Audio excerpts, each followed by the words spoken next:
The desperate scream echoed through the auction yard as Zara Bennett was dragged away from her sister, her fingernails leaving trails in the dust as she fought against the iron grip of the slave trader.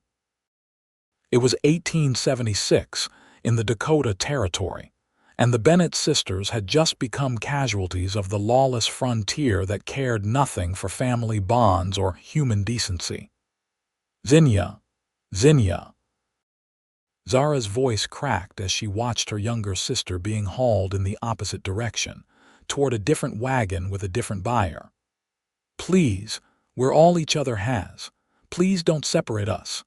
The burly trader yanked Zara's arm so hard she feared it might dislocate. Shut your mouth, girl. You belong to Mr. Hastings now, and your sister belongs to whoever paid good money for her. That's business. At 19, Zara had spent her life protecting 18-year-old Zinnia since their parents died of typhoid 3 years earlier. The sisters had been traveling west on a stagecoach when bandits attacked. Instead of simply robbing the passengers, the outlaws had taken the two young women to sell in one of the illegal human trafficking operations that still persisted in the more lawless corners of the frontier. The auction had happened quickly, brutally. Zara had been purchased by a man named Hastings who owned a saloon in Deadwood.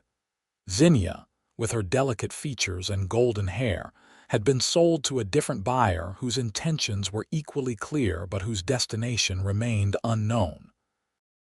As Zara was thrown into the back of a covered wagon, the last glimpse she caught of her sister was Zinnia's tear-streaked face disappearing into another wagon heading south. "I'll find you," Zara whispered, though she knew her sister couldn't hear. "I swear it." The crack of a whip signaled the wagon's departure, and Zara felt hope draining from her body with each bouncing step of the horses. Her long brown hair fell across her face, hiding the tears that streamed down her dirt-smudged cheeks. The trader had bound her wrists with rough rope that bit into her skin. She twisted her hands, trying to find some slack, but the knots were expertly tied. Two other women shared the wagon with her, both looking as shell-shocked and despairing as she felt. Neither spoke. What was there to say? They all knew what awaited them. As the wagon rumbled north toward Deadwood, Zara's mind raced with desperate plans of escape. She had to get away, had to find Zinnia. Nothing else mattered. The journey took 3 days. 3 days of sparse water, stale bread, and the constant fear of what awaited at their destination.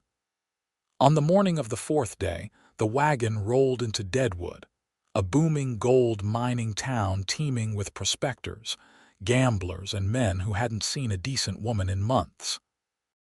Hastings' saloon stood on the main street, a 2-story wooden structure with peeling paint and windows glazed with years of tobacco smoke. Zara was roughly pulled from the wagon and marched through the batwing doors into the dimly lit interior that reeked of whiskey and unwashed bodies. "Got you a new girl, Hastings," the trader announced, shoving Zara forward. A balding man with a substantial belly and small, calculating eyes looked her up and down like she was a horse he was considering purchasing. "She'll do. Get her cleaned up and put her to work tonight." He flipped a pouch of coins to the trader. "The other 2 arrive tomorrow." "Yep, all paid for and accounted for." Zara was handed over to a hard-faced woman who introduced herself as Mabel. "I run the girls here," she said, her voice raspier than a saw on hardwood. "You behave, do as you're told, and you might just survive. Fight and things will go very badly for you. Understand?" Zara said nothing, which earned her a slap across the face. "I said, do you understand?" "Yes," Zara whispered, tasting blood where her lip had split. "Good. Now let's get you bathed and dressed. You look like something dragged through a briar patch backward." The room she was given was barely larger than a closet, with a narrow cot and a cracked wash basin. The dress Mabel provided was garishly colored and cut low enough to make Zara blush furiously. "Put it on," Mabel ordered.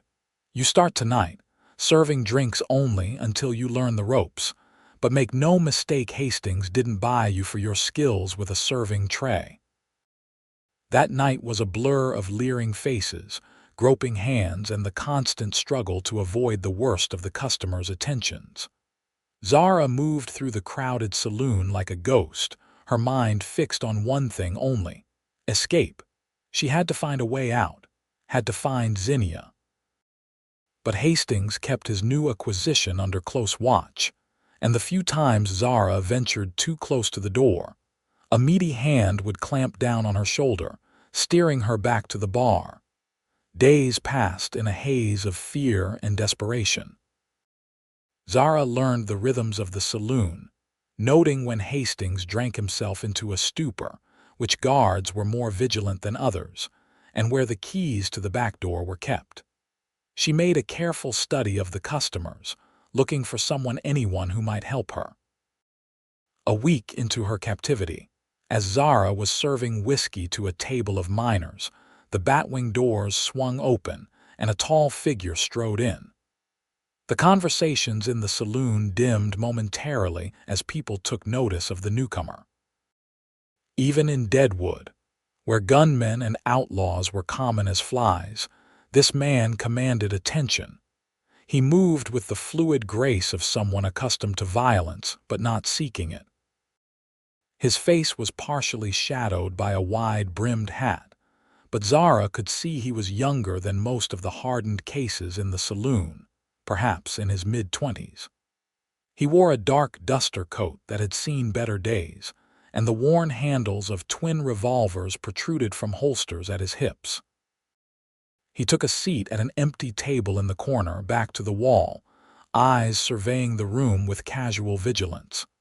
When Zara approached to take his order, his gaze met hers, and she was startled by the intensity in his eyes.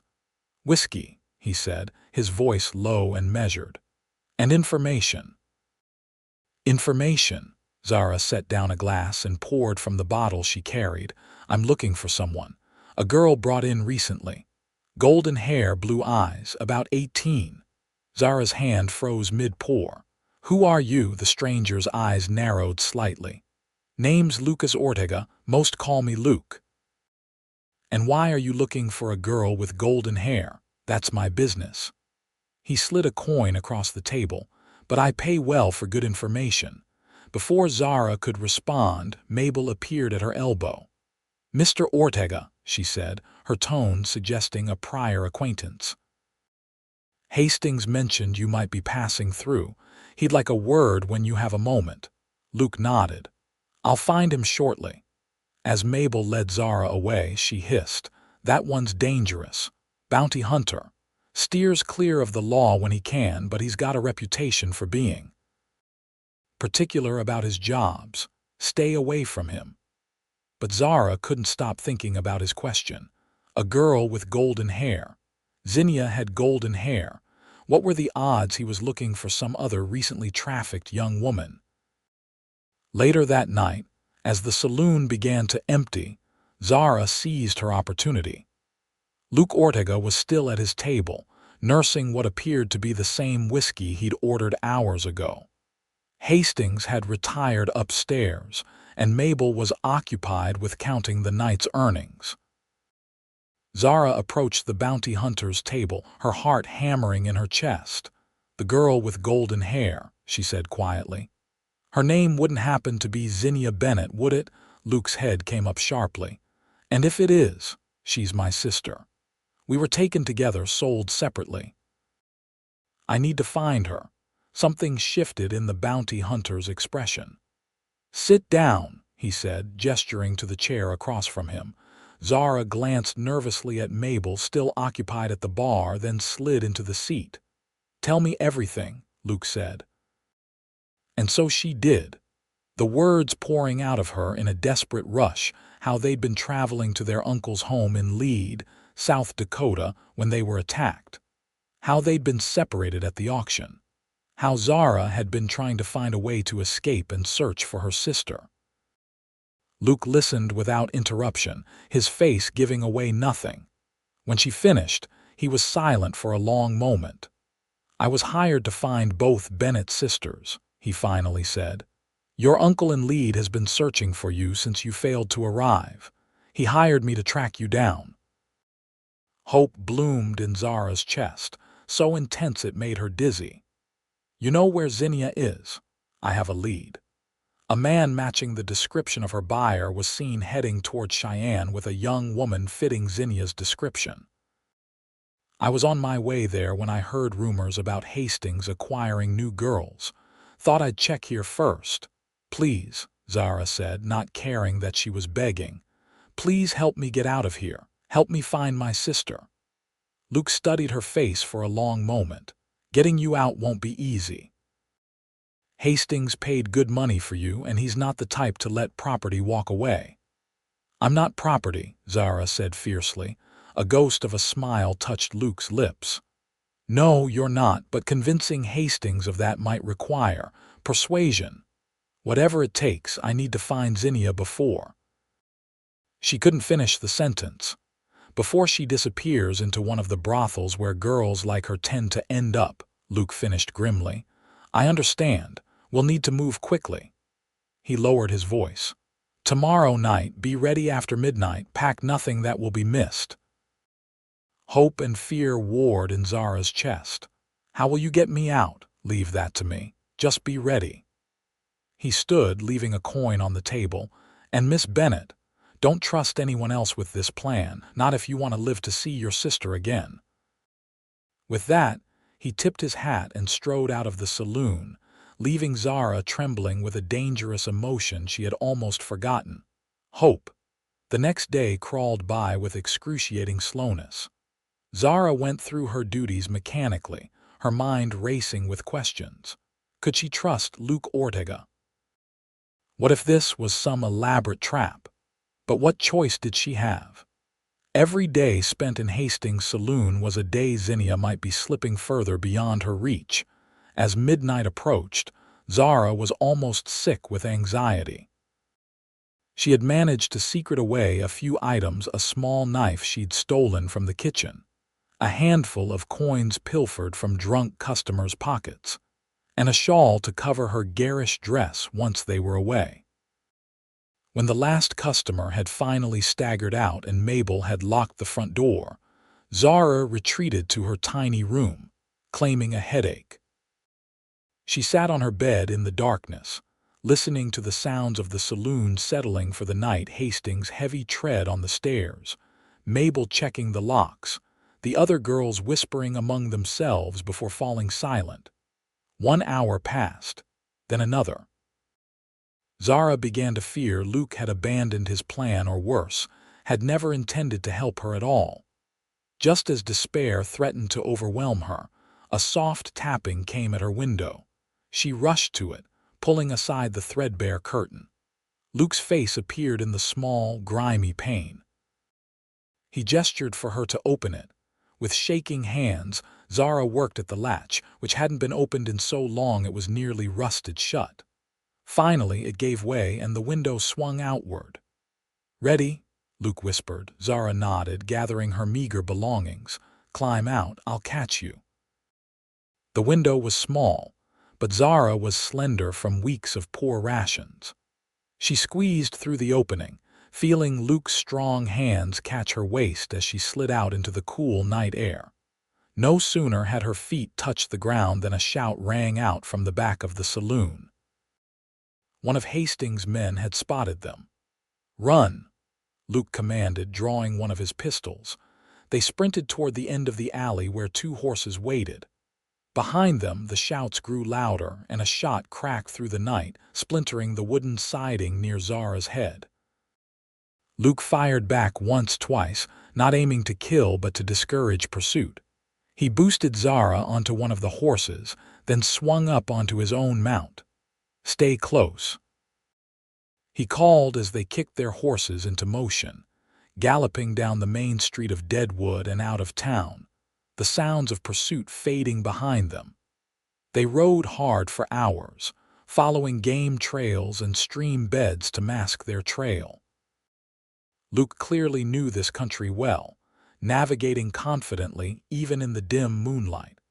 It wasn't until false dawn began to lighten the eastern sky that he finally signaled for them to stop in a sheltered ravine. "We'll rest the horses for an hour," he said, dismounting and helping Zara down. Her legs nearly buckled beneath her. She'd never ridden so hard or so long before. "Are they following us?" she asked, looking back the way they'd come. "Probably. Hastings won't let a valuable investment go without a fight, but we've laid a false trail that should keep them busy for a while." Luke unsaddled the horses and gave them water from a nearby stream. Zara sank down onto a fallen log, suddenly overwhelmed by what had just happened. She was free, or at least, she was no longer a prisoner in Hastings' saloon. But Zinnia was still missing, and they were being pursued by angry men with guns. "Here." Luke handed her a piece of jerky and a canteen. "Eat, drink. You'll need your strength." Zara accepted both gratefully. As she ate, she studied Luke in the growing light. He was younger than she'd first thought, perhaps no more than 26 or 27. His face was tanned and weathered from life outdoors, with strong features and eyes the color of a storm-dark sky.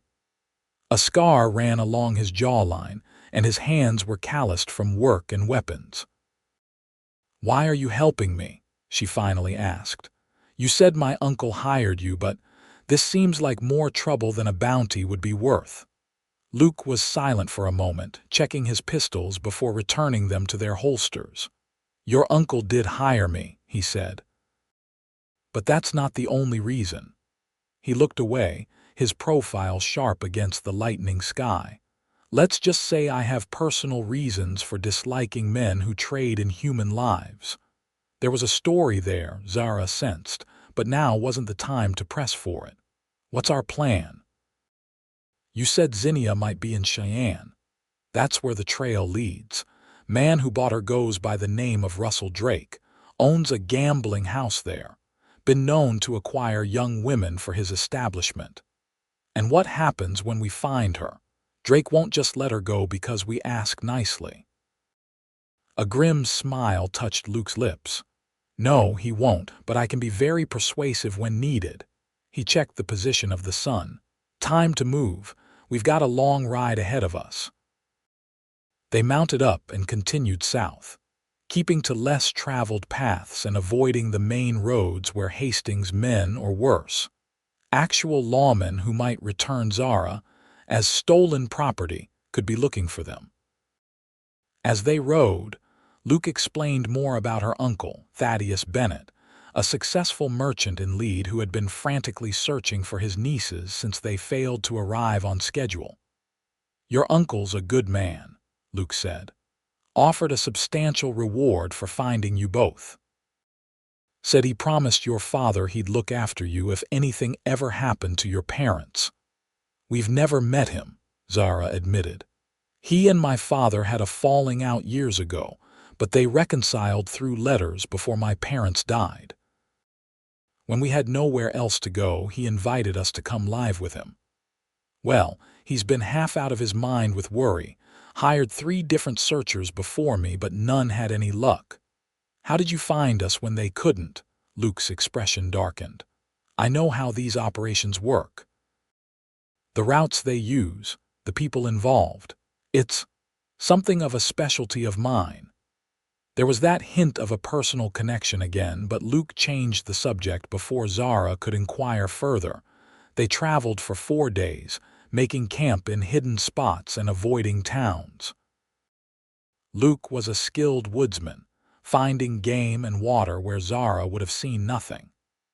Despite the circumstances, she found herself studying him, the easy way he moved, the quiet competence with which he approached everything from building a fire to checking their back trail for pursuers. On the evening of the 4th day, as they sat beside a small campfire, Luke finally shared more of his story. "My mother was Comanche," he said, staring into the flames. "My father was a Mexican vaquero who worked on a ranch in Texas. They fell in love, married against everyone's wishes, had me. He poked at the fire with a stick. "When I was 10, raiders attacked our small farm, killed my father, took my mother to sell." His voice hardened. "By the time I found her 6 months later, she was broken, died a week after I got her home." "I'm so sorry," Zara whispered, understanding now his determination to help her find Zinnia. "Been hunting slavers and traffickers ever since," he continued. "Your uncle's request just happened to align with what I do anyway." "And what happens after we find Zinnia and return to our uncle?"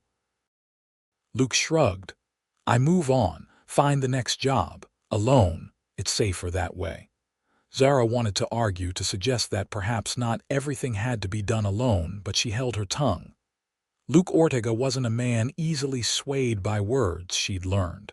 He responded to actions, to reality. The next morning, they crested a rise and saw Cheyenne spread out before them in the valley below, a bustling frontier town that served as a major stop on the Union Pacific Railroad. "We'll need to be careful," Luke said as they surveyed the town. "Drake has connections with the local law. We can't just ride in and demand your sister back." "What do we do then?" "First, we confirm she's actually there, then we make a plan, one thing at a time." He turned to look at Zara. "And you'll need different clothes. That dress screams saloon girl from a mile away." They rode to a small homestead a few miles from town, where Luke seemed to know the owners, an older couple who greeted him like a long-lost son. "Martha, Thomas, this is Zara Bennett," Luke introduced her. "She needs your help." Martha, a kind-faced woman with silver-streaked hair, took one look at Zara's dress and the exhaustion in her face and immediately took charge, ushering her inside with promises of a bath, clean clothes, and a hot meal. While Zara was being cared for, Luke and Thomas spoke in low voices on the porch, planning their approach to Drake's establishment. Bathed, dressed in a borrowed blue calico dress of Martha's that had been hastily altered to fit her smaller frame, and with her hair neatly braided, Zara felt more like herself than she had in weeks. Over a simple but hearty meal of venison stew and cornbread, Luke outlined what they knew about Russell Drake and his operation. "Drake's Pleasure Palace," he said, his distaste for the name evident, "is the largest gambling house in Cheyenne. 3 stories, with the gambling on the main floor, private rooms for high-stakes games on the second and the third floor." He glanced at Martha apologetically. "The third floor is where he keeps his girls," Thomas finished bluntly. "Some willing, most not." "How do we even get in?" Zara asked. "Surely they don't just let anyone walk in and look around." "No, but they're always looking for new dealers and serving girls. Thomas has arranged for me to inquire about a dealer position. Drake's head of security is always on the lookout for men who can handle cards and know how to use a gun." "And me? You stay here where it's safe," Luke said firmly. Zara shook her head. "No, if Zinnia is there, I need to be part of finding her. She'll trust me, come with me more willingly than with a stranger." Luke looked ready to argue, but Thomas interrupted. "The girl's right, Luke. Besides, Martha's cousin works in the kitchens there. She could vouch for Zara as a new serving girl." "It's too dangerous," Luke insisted. "Everything about this is dangerous," Zara countered. "But she's my sister, I'm going." The argument continued late into the night, but in the end, Zara's determination won out. Luke reluctantly agreed that having someone inside who could move freely among the female staff might be useful. The next morning, they put their plan into motion. Martha's cousin, a weary-eyed woman named Judith, agreed to recommend Zara for a position serving drinks. Luke, meanwhile, would apply as a dealer, his skill with cards and reputation as a man handy with a gun making him a potentially attractive hire for Drake's operation.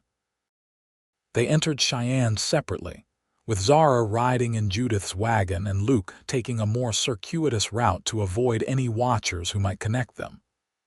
The plan was for each to secure a position, locate Zinnia if possible, and meet that night to share information. Drake's Pleasure Palace dominated the main street of Cheyenne, a gaudy 3-story building with ornate facade and large windows illuminated by expensive gas lamps. Even in daylight, it exuded an aura of forbidden pleasures and dangerous temptations. Judith led Zara through the service entrance in the back, directly into a busy kitchen where harried staff prepared food and drinks for the establishment's customers. "This here's my cousin's girl," Judith announced to a severe-looking woman who seemed to be in charge. "Zara. She's looking for work and she's a quick learner." The woman, who introduced herself as Mrs. Fletcher, looked Zara up and down with a critical eye. "Ever served before?" "Yes, madam," Zara replied truthfully. "In Deadwood, HMPH, rough place, Deadwood. Well, we're short-handed tonight. You can start on a trial basis. $6 a week, plus any tips you can earn. Judith will show you where to change." Zara was provided with a serving uniform, a black dress with white apron, more modest than what she'd worn at Hastings, but still designed to flatter her figure. As she changed, Judith gave her a quick overview of the establishment's layout. Main floor is gambling and drinking. Second floor is private games for the wealthy clients. Third floor is off-limits to regular staff like us. That's where Drake keeps his special entertainers. The girls only come down when specifically requested by important customers. "Have you seen any new girls recently?" Zara asked as casually as she could manage. "I heard Drake brought in someone from up north a couple of weeks back." Judith's expression grew guarded. Best not to ask too many questions about the girls upstairs. Drake doesn't like people poking into his business. Before Zara could press further, Mrs. Fletcher returned to herd her out onto the main floor for her first shift. The gambling hall was already busy despite the early hour, filled with cowboys, businessmen, and travelers trying their luck at faro, poker, and roulette. Zara was assigned to serve drinks along the back wall of tables, which gave her an excellent vantage point to observe the room. It didn't take long to spot Luke. He was seated at one of the poker tables, playing with the kind of casual skill that suggested competence without drawing too much attention. Occasionally, he would glance around the room, his eyes passing over Zara without lingering. For hours, Zara moved among the tables, serving whiskey and beer while keeping her eyes and ears open for any mention of new girls or the third floor. The customers largely ignored her beyond placing their orders, for which she was grateful. A few made crude comments or let their hands wander, but nothing she couldn't handle with a polite but firm deflection. As the evening wore on, and the gambling floor grew more crowded, Zara began to lose hope of learning anything useful. Then, as she was returning to the bar for more drinks, she overheard a conversation between two well-dressed men that made her blood run cold. "Drake's new acquisition is quite something," one said, lighting a cigar. "Golden hair like spun sunshine, skin like cream, a genuine beauty." "Is he offering her yet?" asked his companion. "Not publicly, only to his special clientele. Word is he paid a pretty penny for her, wants to maximize his investment." "When does she start receiving visitors?" "Tomorrow night, I hear. Drake's hosting a special event to introduce her." "Invitation only." Zara nearly dropped her tray. Zinnia. It had to be Zinnia they were discussing. She fought to keep her composure as she continued her duties, her mind racing. They had found her sister, but the news was worse than she'd feared. By tomorrow night, it might be too late. When she finally got a break, she managed to catch Luke's eye as he cashed in his chips at the cashier's cage. She gave a slight nod toward the back hallway, then made her way there, pretending to be adjusting her apron. Luke followed a minute later, pausing as if looking for the washroom. "She's here," Zara whispered urgently. "Third floor, and Drake is. He's planning to offer her to clients starting tomorrow night." A muscle twitched in Luke's jaw. "You're certain it's her? Golden hair, new arrival, special introduction tomorrow night. It has to be." "I've been hired as a dealer," Luke said. "Start tomorrow, but that doesn't get us access to the third floor." "What do? We can't wait until tomorrow night. It will be too late." Luke thought for a moment. "We need to create a distraction, something that will draw attention away from the third floor long enough for one of us to get up there and find her. A fire? Too dangerous. Too many innocent people could get hurt." He glanced around to make sure they weren't being observed. "I need to scout the place more thoroughly. Meet me at the livery stable at midnight. We'll form a plan then." Before they could say more, Mrs. Fletcher appeared at the end of the hallway. "Girl, breaks are 5 minutes, not 15. Get back to work." Zara hurried away, her heart pounding with fear and hope. They had found Zinnia, but getting her out safely would be the true challenge. The rest of her shift passed in a blur of anxiety and planning. By the time she was allowed to leave shortly after 11, Zara had mapped out the main staircase and identified a service stair at the back that also led to the upper floors. She had noted the positions of Drake's security men, large, tough-looking individuals who casually displayed their sidearms, and observed the comings and goings of the third-floor entertainers, who occasionally appeared downstairs. Drake himself had made an appearance around 10 o'clock, a tall, elegantly dressed man in his 40s with silver-streaked dark hair and the cold eyes of a predator. He had moved through the gambling hall like royalty, stopping to speak with important customers and checking in with his staff. Zara had kept her distance, instinctively afraid that if he looked too closely at her, he might somehow divine her true purpose. At midnight, she slipped out of the boarding house where staff were housed and made her way to the livery stable on the edge of town. Luke was waiting in the shadows, his expression grim. "I've done some asking around," he said without preamble. "Drake's planning a private auction tomorrow night. Zinnia isn't the only girl being offered, but she's the main attraction." Zara felt sick. "An auction? Like cattle?" "Exactly like that. Drake sells the girls exclusive companionship to the highest bidder for a fixed term, usually a month. Then they go back into regular rotation at his establishment." "We have to get her out tonight," Zara said desperately. "I agree. I've been watching the building. The third floor has a separate guard rotation from the main gambling hall. 2 men, changing shifts every 4 hours. Next change is at 2 a.m. How do we get past them?" Luke reached into his coat and withdrew a small vial. "Sleeping powder. If we can get it into their drinks, it should knock them out long enough for us to find Zinnia and get her out. And if we're caught," his hand moved to his holster, "let's make sure that doesn't happen." The plan they formulated was risky but straightforward.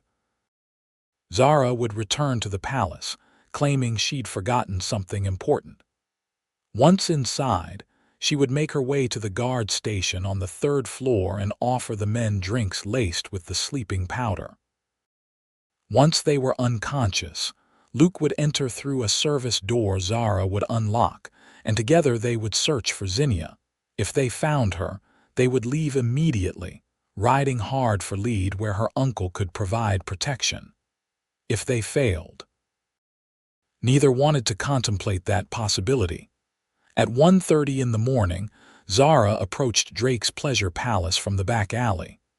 The main gambling floor was still active, though less crowded than earlier. She slipped in through the service entrance, nodding confidently to the kitchen staff still cleaning up as if she had every right to be there. Using the service stairs, she made her way to the third floor, her heart hammering so loudly she was certain anyone nearby would hear it.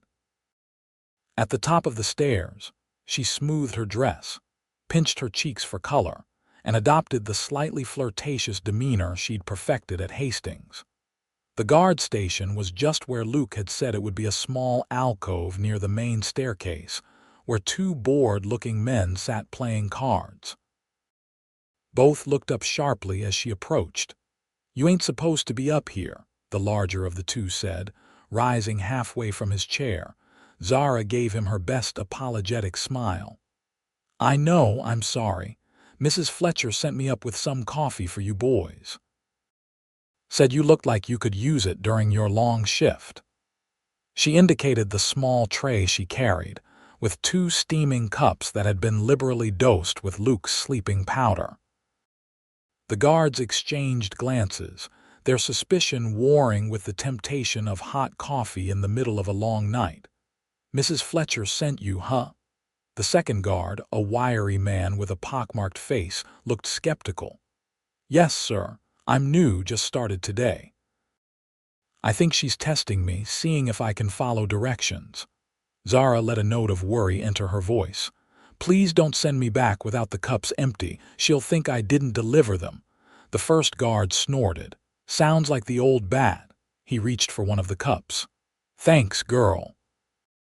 His companion took the second cup more reluctantly, but after watching the first guard take a long sip without ill effects, he followed suit. "You can wait and take the cups back down," the first guard said, gesturing to a chair against the wall. Zara sat, keeping her expression pleasant and somewhat vacant, as if she were simply a new employee eager to please. Inside, she was counting the seconds, praying the powder would work quickly. After what seemed an eternity, but was probably less than 5 minutes, the first guard's head began to nod. He jerked upright once, twice, then slumped forward onto the small table. His companion lasted only a few moments longer before he too succumbed. Moving quickly, Zara checked that both men were deeply unconscious, then hurried to the service door at the end of the hallway and unlatched it. Luke slipped in silently, his expression grim and focused. "Which way?" he whispered. "I don't know. There must be at least a dozen rooms up here." Luke moved to the unconscious guards and quickly searched them, coming up with a ring of keys. "These should help. You take the rooms on the right, I'll take the left. Quick and quiet. If you find her, 3 soft knocks on the wall to signal me." They moved down the dimly lit hallway, using the keys to unlock doors and peer into darkened rooms.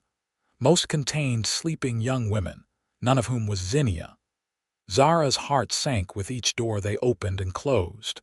What if Zinnia wasn't here after all? What if the golden-haired girl the men had been discussing was someone else? Then, at the very end of the hallway, in a room slightly larger than the others, Zara found her sister. Zinnia lay curled on her side on a narrow bed, her golden hair spread across the pillow, her face tear-streaked even in sleep. She looked thinner than Zara remembered, more fragile but blessedly unharmed, at least physically. "Zinnia," Zara whispered, rushing to her sister's side. "Zinnia, wake up." "It's me, it's Zara." Zinnia's eyes fluttered open, confusion giving way to disbelief and then to a joy so intense it was almost painful to witness. "Zara," she gasped. "Is it really you? Am I dreaming?" "It's me, I promise, but we have to go right now." Zara knocked 3 times on the wall as Luke had instructed, then helped her sister out of bed. "Can you walk? Are you hurt?" "I'm not hurt," Zinnia said, her voice trembling. "But they've been drugging me, keeping me confused. I think it was in the tea they gave me tonight." Luke appeared in the doorway, his expression softening briefly at the sight of the reunited sisters before returning to its vigilant hardness. "We need to move. The guards won't stay down forever." Zinnia shrank back at the sight of him. "Who is he?" "A friend," Zara assured her. "He's helping us escape. Our uncle in Leeds sent him to find us." There was no time for further explanations. Luke checked the hallway, then motioned for them to follow. Zara supported Zinnia, who moved unsteadily, the effects of whatever Drake had given her still apparent in her sluggish movements. They had almost reached the service stairway when a door opened behind them and a sleepy voice called out, "Is someone there?" "Run," Luke whispered urgently, pushing the sisters toward the stairs. They hurried down as quickly as Zinnia's condition allowed, the sounds of confusion beginning to erupt above them. By the time they reached the ground floor, shouts could be heard from the third floor. Luke led them through the kitchen, now deserted in the early morning hours, and out into the alley where 3 horses waited. "Can she ride?" he asked Zara, eyeing Zinnia's unsteady gait with concern. "I can ride," Zinnia insisted, though her voice was faint. "Just help me up." Luke boosted her onto one of the horses, then helped Zara mount another. "Stay close," he instructed as he swung up onto his own horse. "We'll head north, then cut east toward Lead once we're clear of town." They rode at a gallop through the sleeping streets of Cheyenne, the sound of their horses' hooves echoing off the buildings. Behind them, lights were coming on in Drake's establishment, and Zara thought she could hear the beginnings of pursuit. Once beyond the town limits, Luke led them off the main road and into the rolling grasslands, using the terrain to mask their trail. They rode hard for hours, stopping only when the horses needed rest or when Zinnia seemed in danger of falling from her saddle. By dawn, they had put considerable distance between themselves and Cheyenne, but Luke remained vigilant, constantly checking their back trail for signs of pursuit. During one brief stop to water the horses at a small stream, Zara finally had a chance to really look at her sister in the growing light. Zinnia's face was drawn and pale, with dark circles under her eyes, but the drugged confusion was gradually leaving her expression. "Did they hurt you?" Zara asked softly, helping Zinnia drink from a canteen. Zinnia shook her head. "Not physically. Drake said I was too valuable to damage. He was saving me." A shudder ran through her slender frame. For tomorrow night, there was going to be some kind of event. "I overheard the women who brought my meals talking about it." "You're safe now," Zara promised, though she knew the danger was far from past. "We're going to our uncle in Lead. He'll protect us." Luke approached, his expression grim. "We need to keep moving. There's dust on the horizon behind us." They mounted up again, pushing the horses as hard as they dared. Zinnia was stronger now, able to control her mount without assistance, though Zara rode close beside her, ready to help if needed. The pursuit grew closer throughout the day, visible as a distant cloud of dust that never quite disappeared no matter how hard they rode. By late afternoon, when they stopped at a small homestead to exchange their exhausted horses for fresh mounts, Luke, paying the suspicious farmer far more than the animals were worth, the dust cloud was close enough to make out individual riders. "Drake's men," Luke confirmed after studying the approaching party through a spyglass. 6 of them, well armed. "Can we outrun them?" Zara asked, helping Zinnia mount her new horse. "Not all the way to Lead. We need to find a defensible position, make a stand." Luke's eyes scanned the landscape ahead. "There's a line of bluffs about 5 miles north. If we can reach them before Drake's men catch up, we might have a chance." They rode hard for the bluffs, a rocky outcropping that rose abruptly from the plains. As they drew closer, Zara could see that the formation offered natural cover, a jumble of boulders and small caves that could provide protection during a fight. The sun was beginning to set when they reached the bluffs, the pursuing riders now clearly visible less than a mile behind them. Luke led them up a narrow path to a small plateau about halfway up the rock face, where a natural depression created a defensible position with good visibility of the approach. "Get behind those rocks," he instructed the sisters, unslinging a rifle from his saddle. Stay low and don't move unless I tell you to. Zara helped Zinnia to shelter, then turned back to Luke. I can shoot, she said. My father taught both of us. If you have another gun, I can help. Luke hesitated, then reached into his saddlebag and withdrew a revolver. 6 shots, he said as he handed it to her. Make them count. But stay behind cover. If things go badly, take your sister and ride east. There's a ranch about 10 miles that way. The owner's name is Harris. Tell him Lucas Ortega sent you. Before Zara could respond, the first shots rang out from below. Drake's men had reached the base of the bluffs and were firing up at their position. Luke returned fire methodically, picking his shots carefully to conserve ammunition. The gunfight continued as darkness fell, the muzzle flashes bright in the growing gloom. 2 of Drake's men had fallen to Luke's accurate shooting, but the others had found cover and were maintaining a steady barrage that kept the fugitives pinned down. They're trying to flank us on the left, Luke called out, shifting position to cover the new threat. Zara peered carefully over her rocky shelter, spotted movement among the boulders about 50 yards away, and fired twice. A cry of pain told her at least one shot had found its mark. The exchange of gunfire continued sporadically through the early hours of the night. Drake's men seemed content to keep them pinned down, perhaps waiting for reinforcements. Luke moved constantly among their small defensive position, firing when he had a clear shot, conserving ammunition when he didn't. During a lull in the shooting, Zara checked on Zinnia, who was huddled behind the largest boulder, her face pale but determined. Are you all right? Zara whispered, crouching beside her sister. Zinnia nodded. Just scared, and still a little dizzy. She clutched Zara's hand. I never thought I'd see you again. How did you find me? Luke found us both. He was hired by Uncle Thaddeus to look for us after we went missing. Zara glanced over at the bounty hunter who was scanning the darkness below with intense concentration. He got me away from Hastings, then we tracked you to Cheyenne. Hastings? Who's that? The man who bought me. He owned a saloon in Deadwood. Zara squeezed her sister's hand. It doesn't matter now. We're together and we're going to stay that way. A sudden burst of gunfire interrupted their conversation. Luke dropped to a knee beside them, his expression grim. They're making a push, he said. I count at least 4 more men who have joined the original group.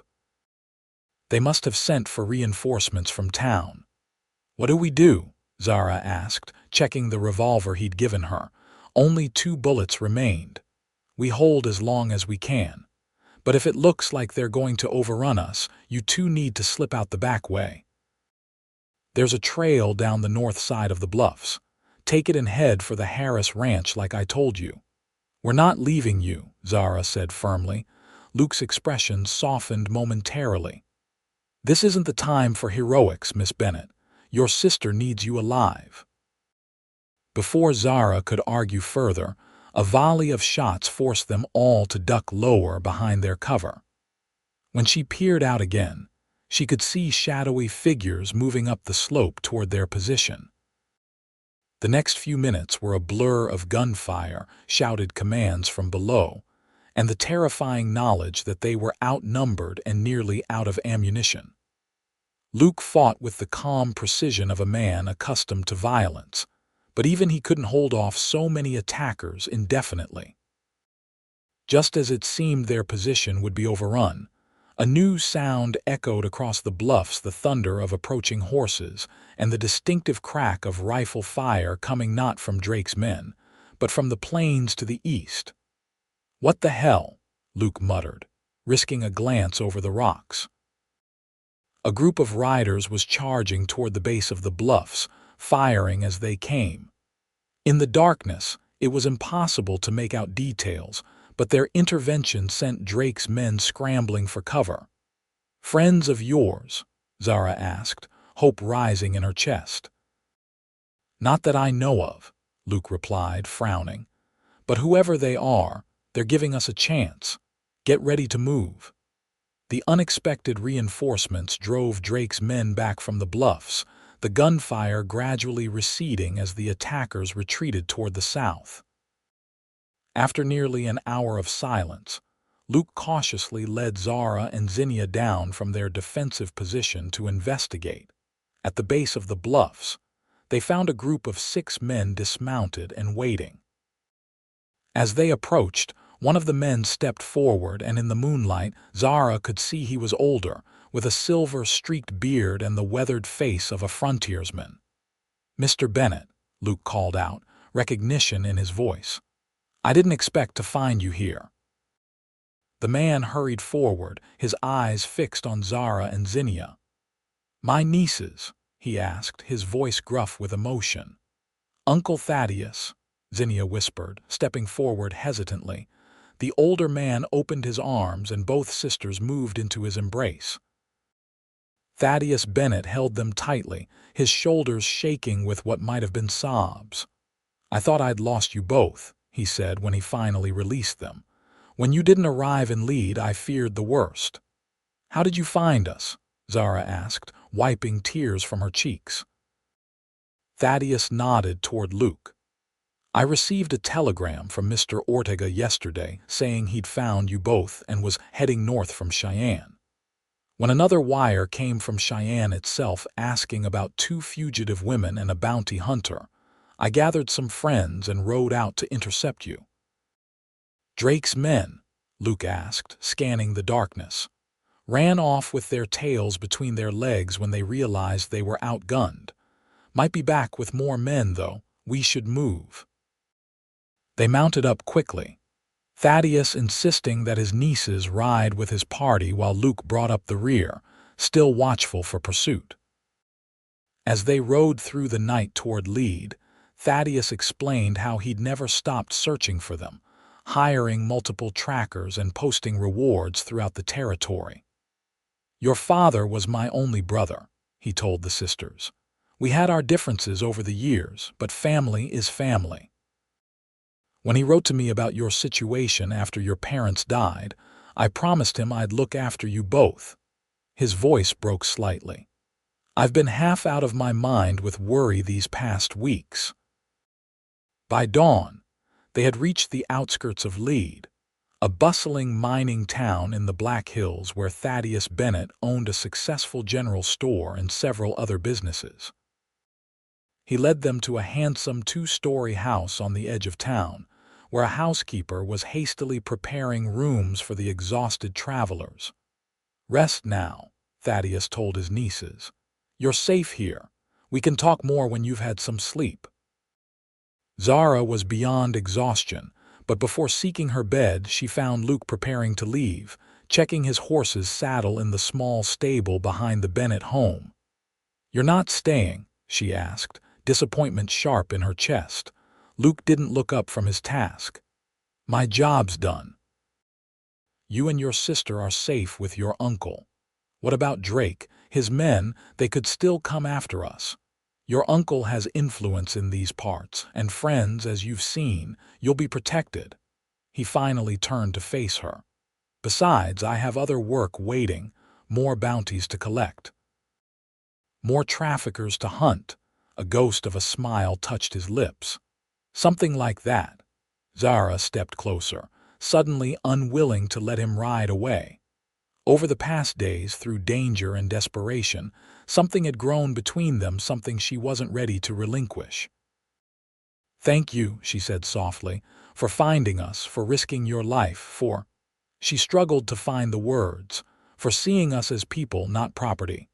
Luke's expression softened. "You never were property, Miss Bennett, not to me." "Zara," she corrected. "After everything we've been through, I think you can call me Zara," he nodded. "Zara, then." He hesitated, then added, "I'm glad you're safe, both of you. Will you at least stay until we're sure Drake won't try again, please?" Luke studied her face for a long moment, something unnamed flickering in his eyes. Finally, he nodded. "A few days, to make sure." Relief flooded through her. "Thank you."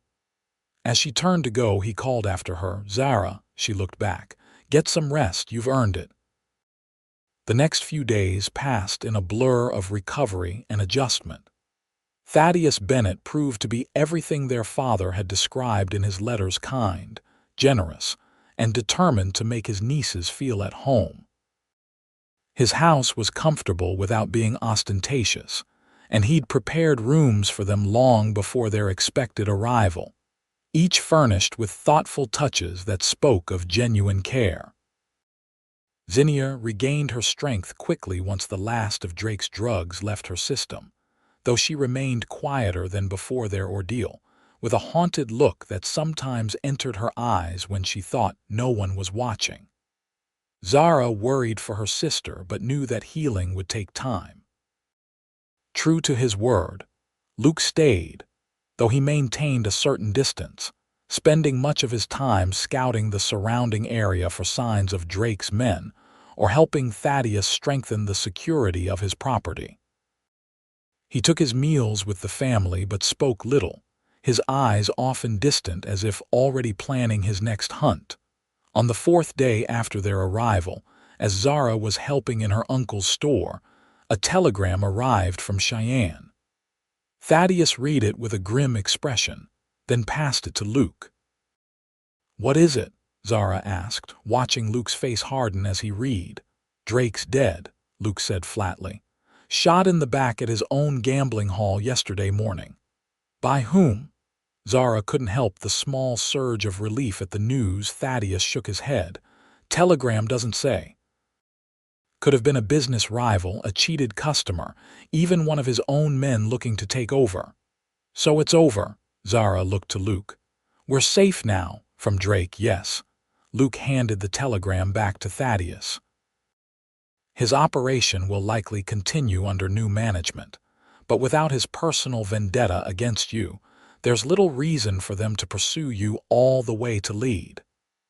That evening, as they sat on the porch after dinner, Zara knew Luke would be leaving soon. He had no reason to stay now that the immediate threat was gone. The thought left an unexpected hollowness in her chest. "When will you go?" she asked as they watched the sunset paint the distant hills in gold and crimson. Luke glanced at her, then back at the horizon.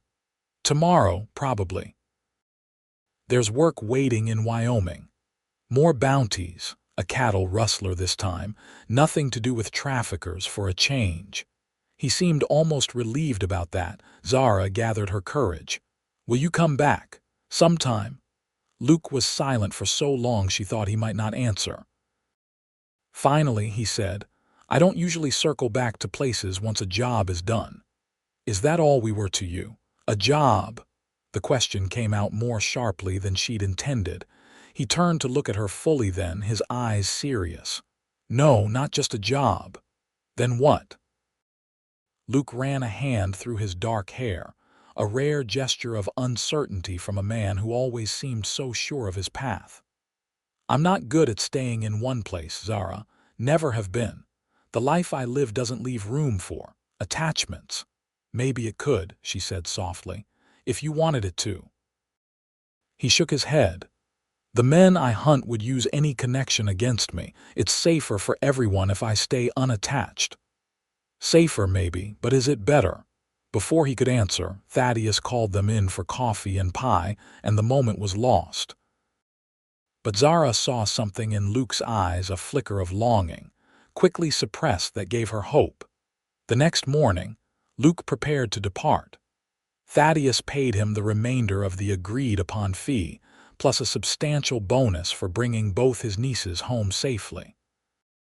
Zinnia thanked him shyly, still somewhat wary of the quiet bounty hunter but grateful for her rescue. When it was Zara's turn to say goodbye, she found herself struggling for words. "How did you thank someone who had not only saved your life but had, in those dangerous days together, awakened something within you that you hadn't known was there?" "I wish you wouldn't go," she finally said simply. Luke adjusted his saddlebag, not meeting her eyes. "It's what I do, Zara. Move on. Find the next job. It doesn't have to be. People can change, find new paths. Not people like me." He finally looked at her, his expression softer than she'd seen it. "You have a good life waiting here. Your sister, your uncle's safety. Don't waste time thinking about a drifter with more enemies than friends. And if I do anyway," a hint of a smile touched his lips, "then I'd say you're as stubborn as you were when you insisted on helping find your sister." Impulsively, Zara stepped forward and kissed his cheek. "Be safe, Lucas Ortega. And remember you have at least one friend in Leeds, South Dakota." Something flickered in his eyes, regret, perhaps, or a longing that matched her own. Then he touched the brim of his hat in a gesture of farewell, mounted his horse and rode away without looking back. Life in Leeds settled into a rhythm over the following weeks. Thaddeus was delighted to have his nieces with him, and he proved to be a kind and generous guardian. He insisted they take time to recover from their ordeal before making any decisions about their futures, but he also made it clear that his home was theirs for as long as they wished. Zinnia gradually emerged from the shadow of her trauma, finding comfort in helping at the small lending library attached to their uncle's store. The quiet work suited her, and the opportunity to lose herself in books provided a welcome escape from her memories. Zara, more restless by nature, divided her time between the store and exploring the town and surrounding countryside. Leeds was a mining town, bustling and prosperous due to the gold mines that had made the Black Hills famous. It was a far cry from the small farming community where she and Zinnia had grown up, but Zara found she enjoyed the energy and diversity of the place. Through it all, she thought of Luke more often than she cared to admit. Sometimes she would find herself scanning the faces of strangers on the street, hoping to glimpse his tall figure among them. Other times, she would wake from dreams where he was riding away, always just beyond her reach. Summer faded into autumn, and the hills around Leeds blazed with color. Thaddeus expanded his store to include a section of women's goods, putting Zara in charge of ordering and displaying the merchandise. She discovered she had a knack for business, much to her uncle's delight. "Just like your father," he told her one evening as they reviewed the day's receipts. "He had a head for figures and an eye for what would sell." Zinnia, sitting nearby with a book, looked up.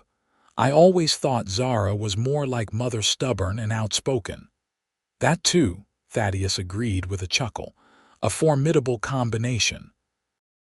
As winter approached, bringing the first dustings of snow to the hills, Leeds prepared for its annual harvest festival, a last community celebration before the harsh Dakota winter set in. The main street was decorated with corn shocks and pumpkins, and a dance was planned in the town hall. "You girls should go," Thaddeus urged when Zara expressed hesitation. "You've both worked hard and you deserve some enjoyment. Besides," he added with a twinkle in his eye, "there are plenty of respectable young men in Leeds who have been hoping for an introduction to my nieces." Zinnia blushed at this, but she agreed to attend, and Zara couldn't find a reasonable excuse to decline. And so, on the evening of the festival, the Bennett sisters donned their best dresses, new ones that Thaddeus had insisted on ordering from Chicago, and joined the stream of townspeople heading for the brightly lit town hall. The large room was festooned with autumn decorations, and a small band played lively tunes at one end. Tables laden with food and drink lined the walls, and nearly everyone in Leeds seemed to be in attendance, from mine owners in their fine suits to miners still with traces of gold dust in their beards. Zara and Zinnia were quickly surrounded by curious neighbors and potential suitors. Zinnia, to Zara's surprise, seemed to enjoy the attention, especially from a shy young clerk from the assay office who asked her to dance. Zara fielded her own share of dance requests, but her heart wasn't in the festivities. She kept finding her gaze drawn to the door, watching each new arrival with a hope she couldn't quite suppress. It was nearly 9 o'clock, and Zara was considering making her excuses and returning home when the door opened once more. A tall figure stood silhouetted against the night, dusted with the snow that had begun falling outside. As he stepped into the light, Zara's heart seemed to stop, then race ahead like a runaway horse. Lucas Ortega stood just inside the entrance, looking decidedly out of place among the festive crowd. He wore a clean shirt and vest beneath his familiar duster, and his dark hair was neatly trimmed, but there was no disguising the dangerous edge that set him apart from the townsmen of Lead. His eyes scanned the room, passing over the dancers and the socializing groups until they found Zara. For a moment, neither moved. Then, as if drawn by an invisible thread, they both began moving toward each other through the crowd. They met near the center of the room, the dancers swirling around them, the music and laughter fading to a distant hum in Zara's ears. "You came back," she said, her voice barely above a whisper. Luke nodded, his expression uncharacteristically uncertain. "I finished the job in Wyoming, and found another one in Lead." She couldn't keep the hope from her voice. "No," he said simply. "I came back for you." Zara felt as though the floor had dropped away beneath her feet. "For me, if that's all right," he added, a question in his eyes. In answer, Zara stepped forward and took his hand. "Dance with me," Luke hesitated. "I'm not much for dancing. Then we'll talk outside." She led him through the crowd toward the door, aware of the curious glances and whispers that followed them, but not caring in the least. The night air was cold and crisp, the snowflakes falling more heavily now, catching in Zara's hair and on Luke's shoulders as they stood beneath the overhang of the town hall porch. "Why did you really come back?" Zara asked, needing to hear it clearly. Luke looked out at the snow-dusted street, gathering his thoughts. "I've been drifting for years," he finally said. "Moving from job to job, town to town, never staying long enough to put down roots, never wanting to." He turned to face her. "After I left here, I kept thinking about what you said. About finding new paths, about having a friend in Lead." A faint smile touched his lips. "I realized I didn't want to just drift anymore, not without seeing if there might be something, someone, worth staying for." Zara's heart was pounding so hard she wondered if he could hear it. "And what did you decide?" "That I'd like to find out, if you're willing." In answer, Zara closed the distance between them, standing on tiptoe to press her lips to his in a kiss that held all the words she couldn't yet say. After a moment of surprise, Luke's arms came around her, holding her as if she were something precious and fragile. When they finally broke apart, snowflakes melting on their warm cheeks, Zara smiled up at him. "I'd say that's a good start." The weeks that followed were a time of cautious discovery for both of them. Luke rented a small cabin on the outskirts of Lead and found work as a security consultant for several of the mines, where his reputation as a man who could handle trouble proved valuable. Thaddeus, after an initial period of wariness, gradually warmed to the quiet bounty hunter who had saved his nieces. "He's rough around the edges," he confided to Zara, "but I see how he looks at you. Like you're the sun and moon and stars all rolled into one." A man could do worse for a niece's suitor. Zinnia, too, came to accept Luke's presence in their lives, especially after he helped the young clerk from the assay office find the courage to formally court her. The four of them often spent evenings together, sharing meals or simply enjoying each other's company as the Dakota winter settled in around them. For his part, Luke seemed to be slowly adjusting to a more settled life. He still took occasional jobs that required travel, but he always returned to Lead to Zara, his eyes lighting up when he saw her waiting for him. As spring began to soften the frozen landscape, bringing the first hints of green to the hills, Luke invited Zara for a ride. They followed a trail up into the higher elevations, where the views stretched for miles across the rolling country. At a particularly beautiful overlook, they dismounted, and Luke led Zara to a flat rock where they could sit and admire the panorama. For a time, they sat in comfortable silence, Zara leaning against his shoulder.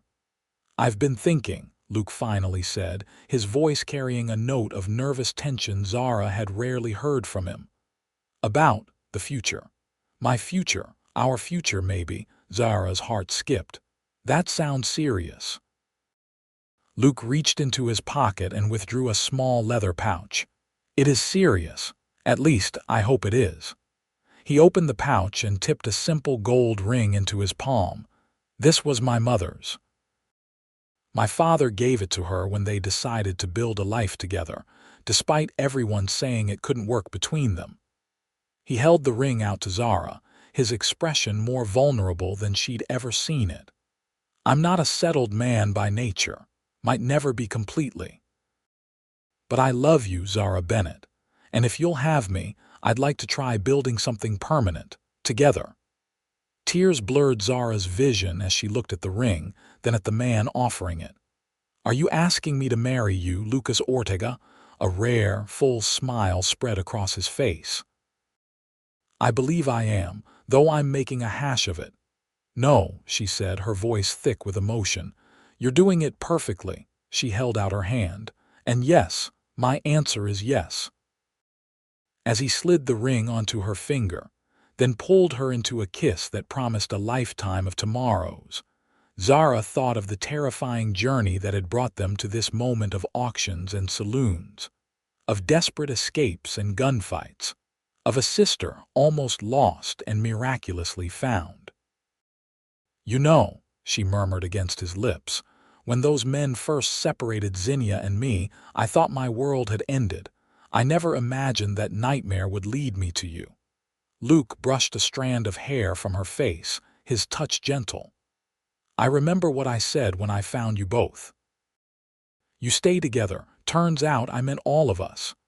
Zara smiled, leaning into the warmth of his embrace as the spring sun shone down on the beginning of their new life together.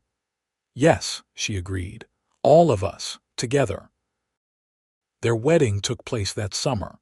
A small ceremony in Thaddeus Bennett's garden with Zinnia as maid of honor, and, to everyone's delight, her young man from the assay office as Luke's best man. The town of Lead turned out in force to witness the union of the shop owner's niece and the former bounty hunter who had settled among them. Luke had built a small house on a piece of land just outside town, using skills Zara hadn't known he possessed. "My father was a builder before he turned to ranching," he explained when she expressed surprise at his craftsmanship. "He taught me that a man should know how to create a home, not just defend one." Their life together settled into a rhythm that accommodated both Luke's occasional need for travel and Zara's growing involvement in her uncle's business. Thaddeus, now advancing in years, was gradually turning more responsibility over to his nieces, with Zara handling the commercial aspects while Zinnia managed the attached lending library that had become a cultural center for the town. Word of Luke's effectiveness at handling trouble spread throughout the mining region, and he found himself increasingly in demand as a consultant on security matters. He no longer tracked outlaws for bounty, but his knowledge of how such men operated made him valuable to those seeking to protect their businesses and communities. "It's ironic," he told Zara one evening as they sat on the porch of their home. "I spent years hunting men like the ones who took you and your sister. Now I'm helping prevent others from suffering the same fate." "It's not ironic," Zara corrected, taking his hand. "It's growth. You're still protecting people, just in a different way." A year after their wedding, their first child was born, a son they named Thomas, after both Luke's father and Zara's uncle. Thaddeus, now officially granduncle, was besotted with the boy, who inherited his father's dark hair and his mother's determined spirit. Zinnia married her clerk, William, the following spring, in a ceremony even more joyous than Zara and Luke's had been, as it represented the final healing of the wounds inflicted during their captivity. The young couple moved into a small house near the library, and Zinnia's quiet happiness was the greatest gift Zara could have asked for. Life, of course, was not without its challenges. The mining economy had its ups and downs, affecting the prosperity of Lead and all who lived there. Luke occasionally encountered men from his past who brought trouble to their doorstep, though such incidents grew rarer as the years passed. And the memories of their ordeal never completely faded, sometimes returning in nightmares that left both Bennett sisters shaken. But through it all, the bond forged in that desperate flight from Cheyenne remained unbroken. Luke and Zara built their life on a foundation of mutual respect and understanding, each appreciating the strength and resilience of the other.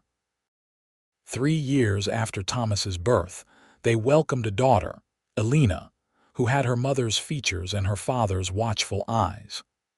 Luke, to his own surprise, proved to be a natural father, his protective instincts finding a new and deeply satisfying focus in his children. "I never thought I'd have this," he confessed to Zara one night as they stood in the doorway of their children's room, watching them sleep. "A home, a family, peace." Zara leaned into his embrace, feeling the steady beat of his heart against her cheek. "Neither did I after what happened to us. I thought that part of my life was over." "You're the bravest person I've ever known," Luke said, pressing a kiss to the top of her head. "That day in Hastings' saloon, when you approached me about your sister knowing who I was, what I did took more courage than most men show in a lifetime." "I was desperate," Zara demurred. "You were determined. There's a difference." As the years passed, Lead grew and prospered, the gold mines continuing to yield their treasure and new businesses establishing themselves on the bustling Main Street. Thaddeus Bennett eventually retired completely, turning his store over to Zara and the library to Zinnia, though he remained a beloved figure in the community, known for his generosity and wisdom. Luke's reputation evolved from that of a dangerous bounty hunter to a respected security expert whose advice was sought by businesses throughout the Dakota Territory.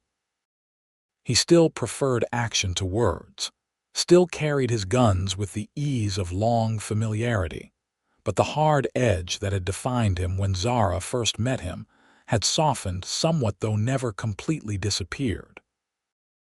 On the 10th anniversary of their escape from Drake's Pleasure Palace, Luke and Zara took a quiet ride into the hills, to the same overlook where he had proposed. The day was clear and warm, the landscape spread before them like a painting. "Do you ever think about how close we came to losing everything?" Zara asked as they sat side by side on what they now called their rock. "If you hadn't been hired to find us, if Drake had moved Zinnia somewhere else, if any one of a dozen things had gone differently." Luke nodded, his expression thoughtful. "I've learned that life often hangs on such moments, a different choice here, a different path there." He took her hand, his thumb brushing over the gold band he'd placed there a decade ago. "But I've also learned that some things are meant to be, regardless of the path taken. Like us," Zara smiled, "like us." He drew her closer, pressing a kiss to her temple. 10 years ago, I told your sister you stay together, best decision I ever made." Zara leaned into his embrace, feeling the strength and security that had become the foundation of her world. From the desperate terror of separation to the joy of reunion, from the uncertainty of their early days together to the settled contentment of their life, now, it had been a journey neither could have imagined when it began. "Together," she agreed, watching the sun begin its descent toward the western horizon, painting the hills in gold and crimson. Always together,